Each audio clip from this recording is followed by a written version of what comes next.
Bismillahirrahmanirrahim. Assalamualaikum warahmatullahi wabarakatuh. Alhamdulillah wassalatu wassalamu ala Rasulillah wa ala alihi wa sahbihi wa man walah. Wa la hawla wa la quwwata illa billah. Qala rabbi shrah li sadri wa yassir li amri wahlul 'uqdatam min lisani yafqahu qawli. Amma ba'du, fa ya ibadallah, usi nafsi wa iyyakum bitaqwallahi faqad fazal muttaqun wa la tamutunna illa wa antum muslimun. Qala ta'ala ya ayyuhalladzina amanu taqullaha wa qulu qawlan sadida yuslih lakum a'malakum wa yaghfir lakum dhunubakum wa may yuti'illaha wa rasulahu faqad faza fawzan 'azima. Bapak Ibu rahimakumullah, alhamdulillah kita berjumpa kembali dalam majelis ini. Kita sedikit belajar memahami sebagian dari tuntunan ajaran kita, ajaran agama kita, yaitu dinul Islam. Dan seperti yang sudah kami tulis di buletin itu, cukup ibu-ibu ya buletinnya ya. Masih kurang juga. Kita share. Iya, alhamdulillah. Berarti perlu ditambah. Banyak.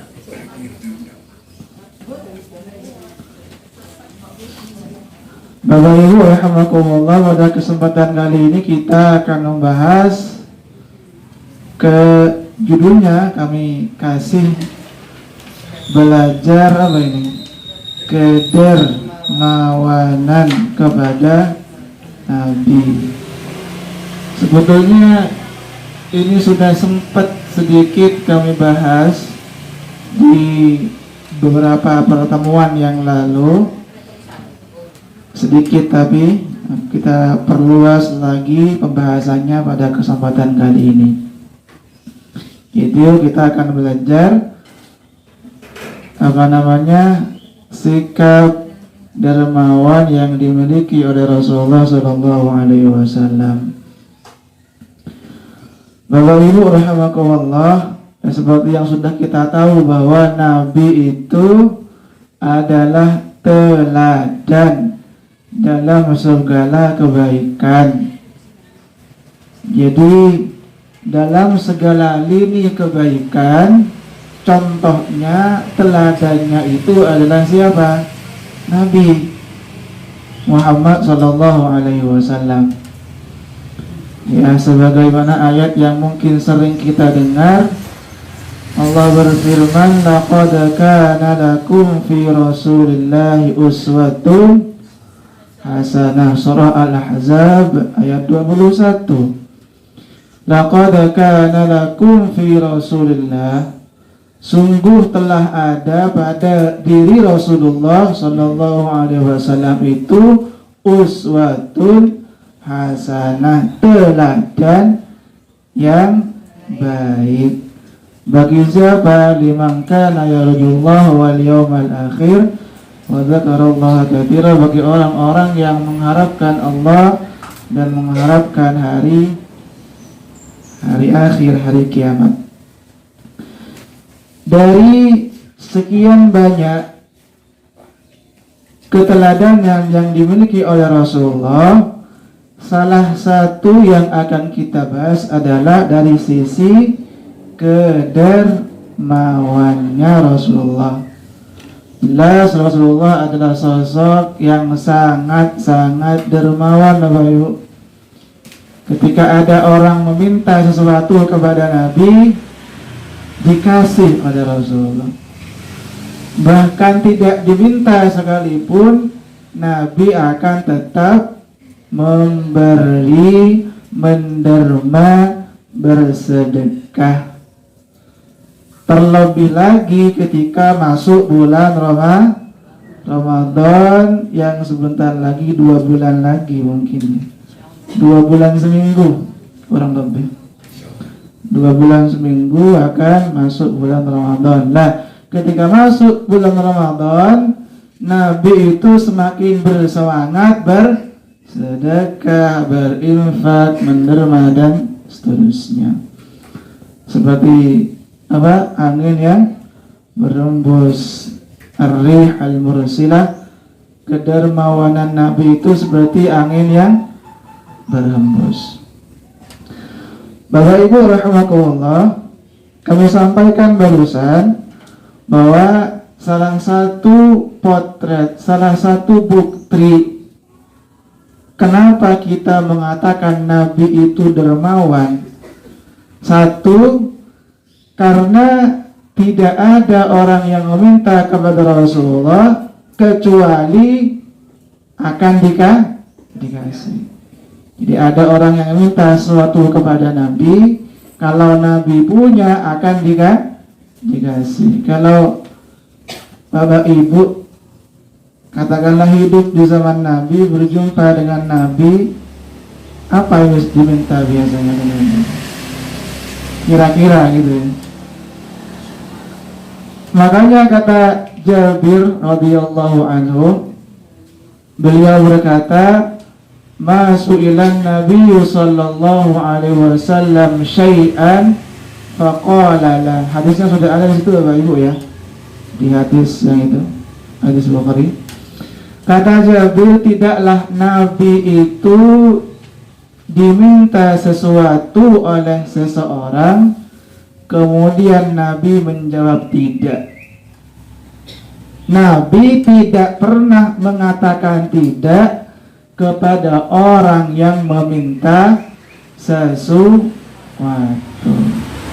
Bayangkan orang meminta sesuatu kepada Rasulullah, Rasulullah langsung dikasih kalau ada.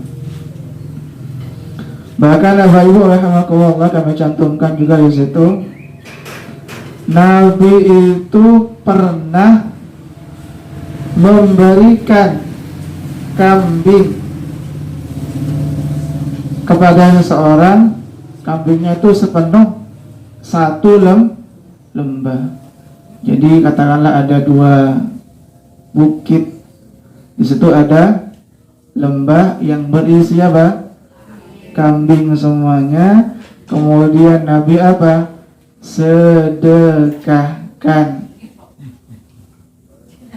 Kemudian orang tersebut tertarik, takjub dengan sikap Rasulullah.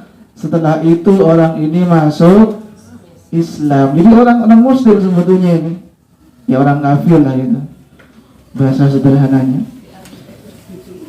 Dari sikap yang ditunjukkan oleh Rasulullah yang begitu dermawan itu, orang ini kemudian masuk Islam saking takjubnya kepada keagungan akhlak Rasulullah Sallallahu Alaihi Wasallam.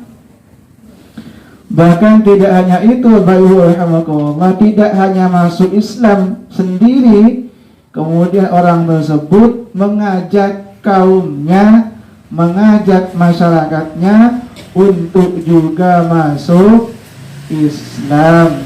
Kata orang ini, "Ya qaumi aslimu fa inna Muhammadan yu'ti ata'an la yakhsha al-faqah." Duhai kaumku, kata orang tadi yang diberikan satu lembah kambing, duhai kaumku, masyarakatku, rakyatku, katanya, aslimu, masuk Islamlah kalian semuanya. Sesungguhnya Muhammad memberikan pemberian yang begitu besar dan dia tidak pernah takut untuk miskin dengan pemberian yang beliau berikan itu. Tidak ada ceritanya Rasulullah kemudian memberi itu masih ada kekhawatiran akan takut pada kemiskinan ya, gitu. Jor-joran gitu Bapak Ibu. Nabi itu ketika berinfak ataupun bersedekah, menderma, ya tentunya alhamdulillah itu bagian dari apa ya, upaya dakwah Rasulullah Sallallahu Alaihi Wasallam. Dengan begitu orang tadi kemudian masuk Islam. Ya, ini juga jadi pelajaran penting juga Bapak Ibu rahimakumullah. Berarti memang dakwah itu mengajak kepada orang kepada kebaikan, mengajak orang kepada Islam itu berbagai macam cara, ya, dengan ilmu, termasuk juga dengan harta. Bisa dipahami ya Bapak Ibu ya. Dan bahkan kalau kita lihat di Quran itu, salah satu orang yang berhak menerima zakat adalah mu'allaf. Mu'allaf itu salah satu pengertiannya adalah orang non-muslim, orang kafir yang sudah mulai melunak hatinya kepada Islam. Bukan muslim, bukan mu'allaf pengertian masuk Islam, tidak. Mu'allaf itu juga bisa bermakna orang non-muslim yang sudah mulai tertarik kepada Islam. Maka orang yang seperti ini menjadi salah satu orang yang berhak menerima zakat. Zakat tentunya dengan harta, biar semakin meluluhkan hatinya. Oh, ternyata Islam betul-betul menaruh kepedulian, tidak hanya ilmu, tidak hanya akhlak, tetapi juga harta digunakan untuk berdakwah, dan itu dilakukan oleh Rasulullah Shallallahu Alaihi Wasallam. Karena sering kami sampaikan, orang yang didakwahi oleh Nabi itu kan macam-macam Bapak Ibu ya. Dengar gak? Dengar Ibu ya? Jadi orang yang menjadi lahan dakwahnya Nabi itu kan macam-macam. Ada yang orang akademisi mungkin, tapi ada juga orang-orang pedesaan, ada orang-orang miskin, dan seterusnya. Ketika Nabi itu berdakwah kepada orang-orang yang pinter, katakanlah, Nabi itu berdakwah dengan ilmu, dengan dakwah, dengan penyampaian yang argumentatif, dengan dalil-dalil, katakanlah seperti itu. Tetapi ketika Nabi itu berdakwah kepada, katakanlah, orang-orang Badui mungkin, orang-orang pedesaan, katakanlah seperti itu, bukan argumentasi yang Nabi kedepankan, tapi akhlak, tutur kata yang baik, termasuk juga memberikan sedekah dan seterusnya. Ada juga Nabi itu ketika berdakwah memberikan kabar tentang adanya surga. Ya, sama dengan ibu-ibu ketika mungkin punya anak, ayo nak belajar, kalau lulus tak kasih hadiah misalkan. Bisa dipahami Ibu ya. Dan Nabi itu begitu. Nabi itu kan salah satu tugasnya adalah basyiran. Apa maknanya basyiran? Bukan sota pisin. Basyiran, memberikan kabar gembira tentang surga. Ini loh, kamu mau sholat bahasanya surga, kamu puasa bahasanya surga, zakat bahasanya surga. Tapi ada tipe orang yang tidak luluh dengan begitu. Misalkan ibu-ibu bilang ke anaknya, ayo nak belajar, nanti tak kasih hadiah, mau aku kan? Enggak, gak mau aku. Ternyata pakai metode kedua, kalau nggak belajar tak apa? Kalau orang Sulawesi gimana Pak Iqbal? Biasanya orang Gorontalo. Kalau nggak belajar tak tonjok misalnya, dan seterusnya. Artinya ini bagian dari metode, dan Nabi juga begitu. Selain Nabi itu tugasnya adalah basyira, Nabi itu juga nadhira. Apa nadhira itu? Memberi peringatan tentang neraka. Awas lo, kalau nggak sholat neraka. Awas lo, kalau minum khamar neraka, awas loh kalau mencuri neraka, dan seterusnya. Jadi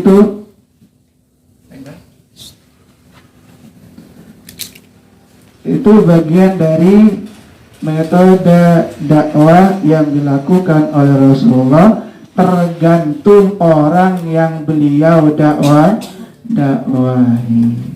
Bisa dipahami Pak Ibu ya? Jadi kita menyampaikan dakwah itu juga lihat orangnya Pak Ibu ya. Lihat orangnya. Kalau orang mungkin dia akademisi, kita ngisi di kampus, katakanlah ya tentunya pakai bahasa kampus, bahasa ilmiah, bahasa akademisi. Kalau kita berdakwah ke misalkan Bu Fauzi, ngajak orang tukang becak dengan bahasa mereka, ya enggak juga. Dan Nabi bilang begitu, memang anzilun nasa wa nazilahum, tempatkan orang itu sesuai dengan tempatnya, sesuai dengan kapasitasnya, tidak bisa dipaksanakan gitu. Jadi itu yang pertama, Bapak Ibu rahimakumullah, salah satu bentuk kedermawanan Nabi itu bisa dilihat ketika ada orang yang minta sesuatu kepada Rasulullah, beliau kasih. Bahkan ada, tapi tidak saya kutip di sini hadisnya. Bahkan suatu ketika itu, Bapak Ibu rahimakumullah, ada seseorang